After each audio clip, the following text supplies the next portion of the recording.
Hey there, welcome back to my channel. This is episode 6 of the Design With Me series, and so far I've covered various steps in my design process, including creating the pattern all the way through to getting it tested. Now, if you want to catch up on the previous episodes, check out the playlist linked in the description box below. For today, we are talking about prepping for a pattern release, and every designer is going to do this a little bit differently depending on their goals and what platforms they use. For me, there's quite a few steps involved, so I'm going to try and go through them in as clear an order as I can. While my testers are finishing up their projects and I'm finalizing edits to the pattern, I can work on the first of these few steps.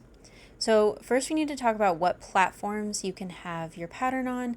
I currently have 4 shops: Etsy, Ravelry, Ribler, and Ko-fi. You don't have to have so many shops. In fact, it's actually easier if you only have 1 or 2. However, the purpose behind having several is that each platform is slightly different, so you're reaching more audiences at once.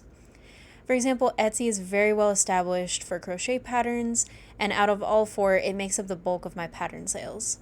Ravelry is a close second, and it's very user-friendly, despite it being a platform that primarily caters to the knitting community. Then you have Ribler, which is a newer platform that generally caters to a younger demographic, and it's more focused on keeping everything digital.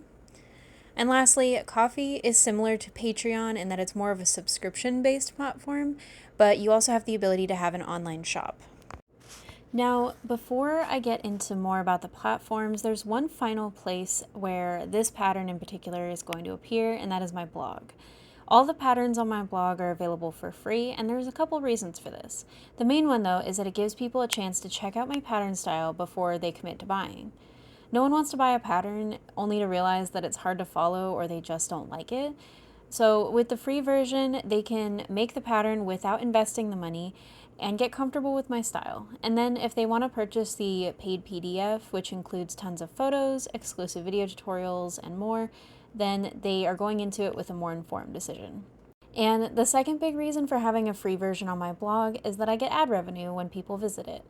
Honestly, it's not much, but every bit helps. Now that we've covered where the pattern will end up, it's time to start preparing to upload everything. Even if the pattern isn't completely finished yet or is still in testing, you can start these steps. Etsy makes this pretty easy, and you can just follow along with the prompts and input all the necessary information. At this stage, I usually skip over the photos because I haven't had a chance to make all of the graphics yet. That'll come later. But for the meantime, I just fill out all the basic information, and then I save the listing as a draft and I move on to the next platform. Ravelry is a bit more complicated because you have to put in more specific information, but creating listings does get easier with time. I just follow along and input all the necessary information, and again, you just hit draft instead of publish. Now, Ribler is quite a bit more complicated, and it's usually the platform that I save for last. To start, you put in most of the same information. However, unlike Etsy and Ravelry, instead of uploading a PDF file, you have to copy and paste the pattern line by line into the platform.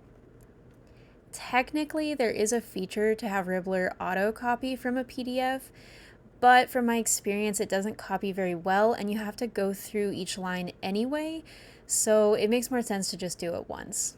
Honestly, I could talk for quite a while about all the pros and cons of this platform, and maybe I will in another video, but needless to say, Ribler is not as user-friendly as Etsy or Ravelry. I realized I didn't film the actual section where I was inputting information into Ko-fi, so I'm sorry about that.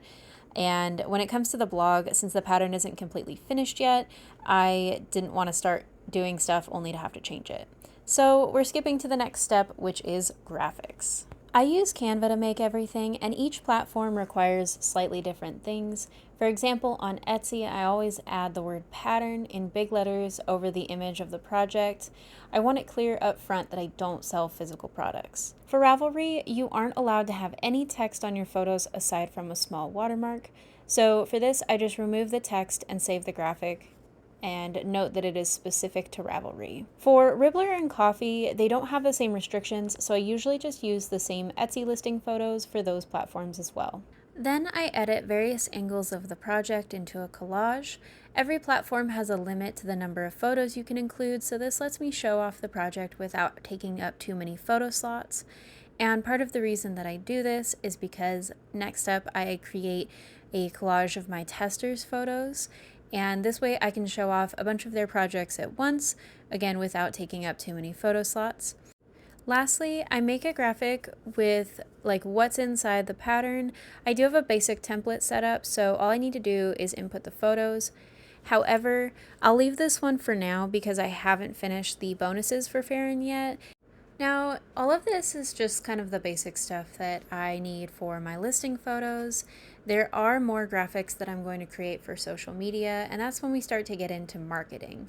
However, I am going to save that for the next video, and it'll be the last one in this series because next week, Farron the Frilled Lizard will be going live, and I'm so excited to share it with y'all.